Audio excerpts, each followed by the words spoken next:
नाव घेतलं? जनाब उद्धव ठाकरेजी आहे ते. उद्धव ठाकरेजी तर जे बाळासाहेब ठाकरेजींनी नाव दिलं होतं ते कधीच सोडलं त्यांनी नाव.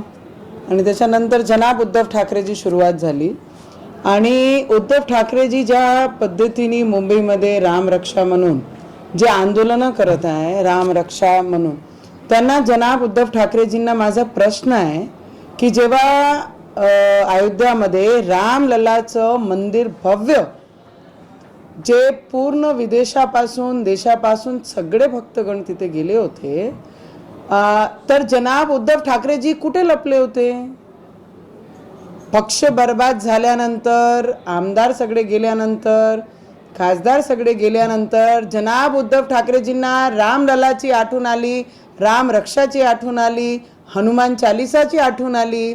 तर जनाब उद्धव ठाकरेजी उत्तर द्या की जेव्हा अयोध्यामध्ये एवढा भव्य मंदिरचं सगळे लोक तिथे गेले, तर तुम्ही दर्शनाला का नाही गेले? त्याच्यावर उत्तर द्या. आतापर्यंत गेले काय उद्धव ठाकरेजी? मला नाही वाटत ते गेले आहे. ज्यांनी दर्शन घेतले नाही एवढे भव्य मंदिराचं, देवाचं, तर ते रामरक्षा काय करणार आहे? रामरक्षा करत नाहीये जनाब उद्धव ठाकरेजी, ते पक्षरक्षा करत आहे. आणि आता जनाब लागल्यानंतर नावापुढे तर मला वाटतं त्याच्यासाठी काही ना काही ऑल्टरनेटिव्ह करावं लागेल. ते रामांची आठवण याच्यासाठी झाली की जेवढे आमदार चालले गेले, खासदार चालले गेले, आणि मी आणि माझा मुलगा फक्त पक्षात राहिले, ही परिस्थितीमध्ये काय करणार आहे उद्धव ठाकरेजी?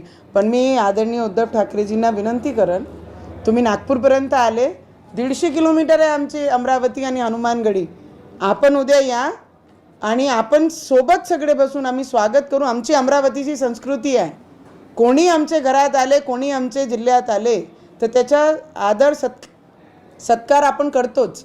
या, आपण सोबत तुमचं स्वागतही करू आणि आपण बसून हनुमान चालिसाचं पठणसुद्धा करू. आणि आमचे मुख्यमंत्री साहेबांची, देवेंद्र फडणवीसजींची कौतुक करण्याबाबा की ज्या मुंबईमध्ये फक्त मी म्हटलं होतं की हनुमान चालिसाचं आम्ही पठण करू, तर एक खासदार महिलाला आणि एक तिसरे टर्म आमदाराला, रवीजींना, आम्ही आमचे दोघांना सोबत फक्त एक शब्द हनुमान चालिसा पठण करू सांगितलं होतं. एवढा अहंकार होता जनाब उद्धव ठाकरेजींना की रामाला जे म्हणत होते, भाषणात म्हणत होते, जे जय श्रीराम म्हणतात ते सगळे हरामखोर आहे. आज ते सुद्धा ते जय श्रीरामचे नारे त्या रामरक्षामध्ये देत आहे.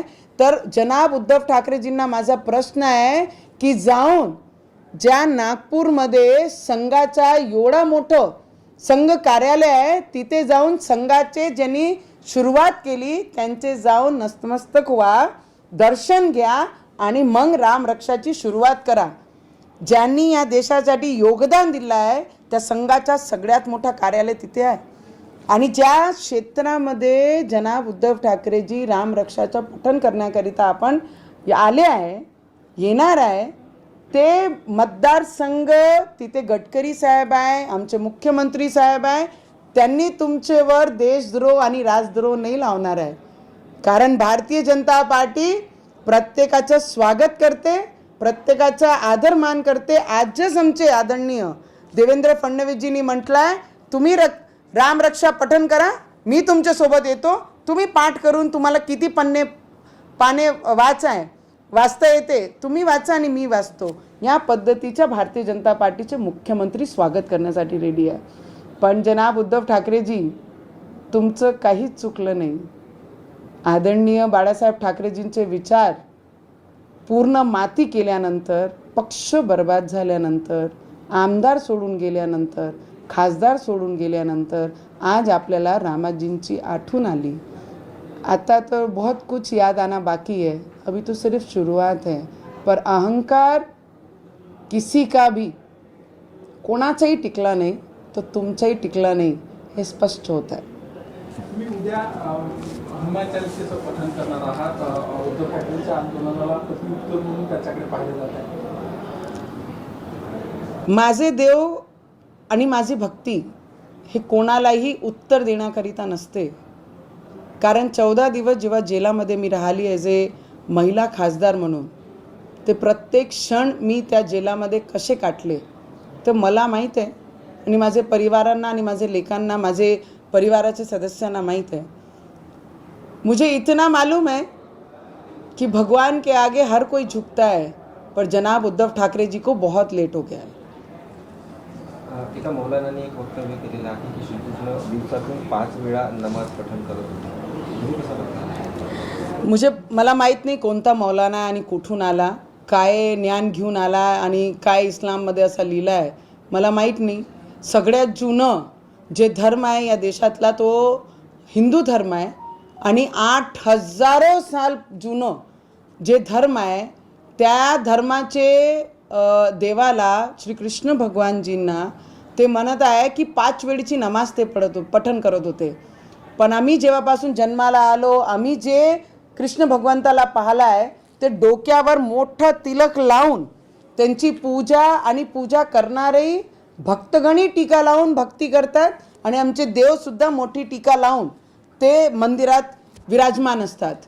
तर मला असं वाटतं या मौलाना माझं म्हणणं आहे की जेव्हा तुम्ही नमाज पडायला जातात, नमाज करायला जातात 5 वेळची, तुम्ही माथ्यावर मोठा तिलक लावून ते नमाज पठण करण्यासाठी जा आणि तेव्हा आमचे भगवंताचे वर काही बोलायची लायकी ठेवा।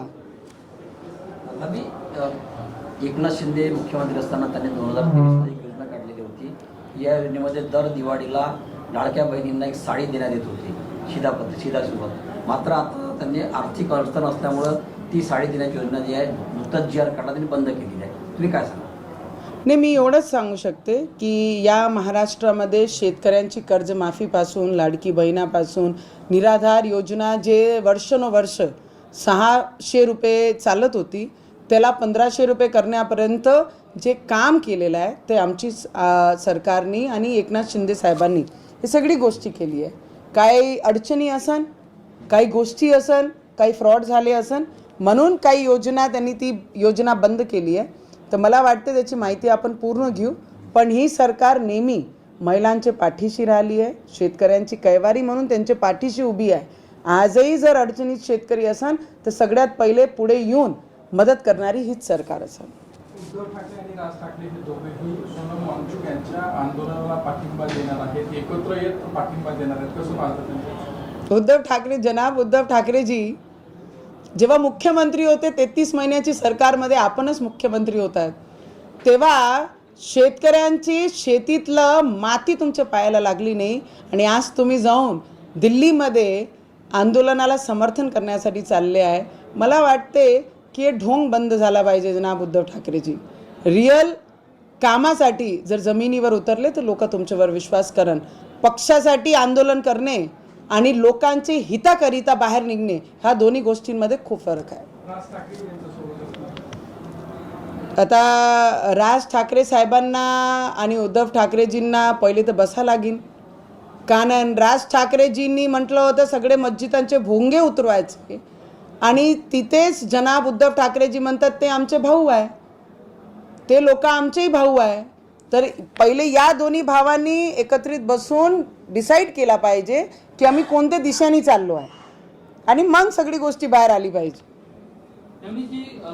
अयोध्येतील राम मंदिर खरं तर पूर्ण देशवासियांसाठी एक अधिष्ठान आहे, धार्मिक अधिष्ठान आहे। याच्यामध्ये जो अपहार झालेला आहे निश्चितच खरं त्यामध्ये भ्रष्टाचार आहे, पण याच्यावरती तुमची काय भूमिका? राम रक्षा वगैरे हे सर्व राजकारण सुरू आहे, आता तुमची त्याच्यावरती काय? माझी भूमिका माझे देशाचे प्रधानमंत्रीजींवर पूर्ण विश्वास आहे, कारण एवढे वर्ष ज्या काँग्रेसनी राम मंदिर होऊ दिलं नाही, राम भगवंताला त्या जाग्यावर विराजमान होऊ दिला नाही आणि हेच सरकार भारतीय जनता पार्टी आणि देशाचे प्रधानमंत्री जे म्हणतात गर्वानी कि ये देश का चौकीदार मैं हूँ, तो मुझे हमारे देश के प्रधानमंत्री पर पूरा भरोसा है कि वो खुद कहते हैं ना मैं खाऊंगा ना मैं खाने दूंगा।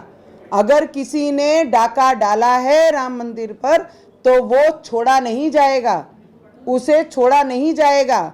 उसके साथ में पूरा हिसाब हमारे देश के प्रधानमंत्री ज़रूर करेंगे, ये विश्वास हमारा है। जिन्होंने मंदिर बनाया, हमारी आस्था को जीवंत रखा और मंदिर में राम लल्ला को विराजमान किया, उस व्यक्ति पर बोलने से पहले कई हजारों लोगों ने ये सोचना चाहिए कि 60 से इतने सालों तक राम भगवान का मंदिर जिन्होंने बनाया नहीं उनको इस विषय पे बोलने का अधिकार नहीं. उद्धव ठाकरे यांच्या आंदोलनासाठी त्यांनी मोहन भागवत आणि मुख्यमंत्री यांना दोघांनाही निमंत्रण दिलेलं आहे. दादा मी तर खूप प्रेमाने आज ते जनाब उद्धव ठाकरेजी म्हणतात की मोहन भागवतजींना त्यांनी निमंत्रण दिलेलं आहे, मुख्यमंत्रीजींना निमंत्रण दिलेलं आहे. तेव्हा ॲज ए खासदार मी त्यांना निमंत्रण दिला होता की आपण हनुमान चालिसासाठी पठण करण्यासाठी बाहेर या. त्यांनी ते गुन्हे दाखल करून टाकले होते. त्यांनी धन्यवाद मानावं आमचे मोहन भागवतजींचा आणि आमचे मुख्यमंत्री साहेबांचा. ते आदरपूर्वक सांगताय आमचे मुख्यमंत्री साहेब की तुम्ही राम रक्षा वाचा, मी तुमच्यासोबत वाचतो म्हणून. पण तुमचे टीकाकार जे आहेत ते सातत्यानं भाजपावरती टीका करतात. आता कुणाल कामरा असं म्हणतात की रामाच्या सीताच्या पतीचं गातायत आणि नीताच्या पतीचं काम करत आहेत भाजपावाले. मला माहीत नाही कोण विरोधी काय म्हणतात आहे. मी भावना घेऊन आणि लोकांची भावना सोबत या क्षेत्रामध्ये काम करत आहे. मला एवढं माहीत आहे एक मंदिरासाठी या देशामध्ये ज्या देशाला आम्ही म्हणतो की आमची संस्कृती आमची भावना घेऊन आम्ही या देशामध्ये काम करत आहे आणि त्या देशामध्ये राम मंदिरासाठी सगळ्यांना कारसेवकांना आपला जीव गमवावा लागलं होतं. त्याच मंदिरामध्ये जर एखादी घटना अशी घडते, चोरी होते, तर या देशाचे प्रधानमंत्री ज्यांनी मंदिराकरिता सगळं काही केलं आणि मंदिर उभा केलं तर ते नक्की ते चोरांना पकडून त्यांना पूर्ण सबक देणार आहे. त्याच्यामध्ये कोणीही शंका बाळगू नये. एवढं मला माहीत आहे. कोण ऑपोजिशन काय टीका करताय, उद्धव ठाकरे जनाब उद्धव ठाकरेजींनाही टीका करण्याचा काहीही अधिकार नाही. कारण जे दर्शनासाठी गेले नाही अजून ते रामरक्षक आहे म्हणून आणि अयोध्याची भावना कुठून येईल आणि तिथे चोरी झाली त्याच्यावर रामरक्षा करत आहे. ते रामरक्षा करत नाही आहे, ते पक्षाची रक्षा करण्यासाठी बाहेर निघालेले आहे. मातीसुद्धा विदर्भाची शेतकऱ्यांचे शेतीतली लागली नाही आहे.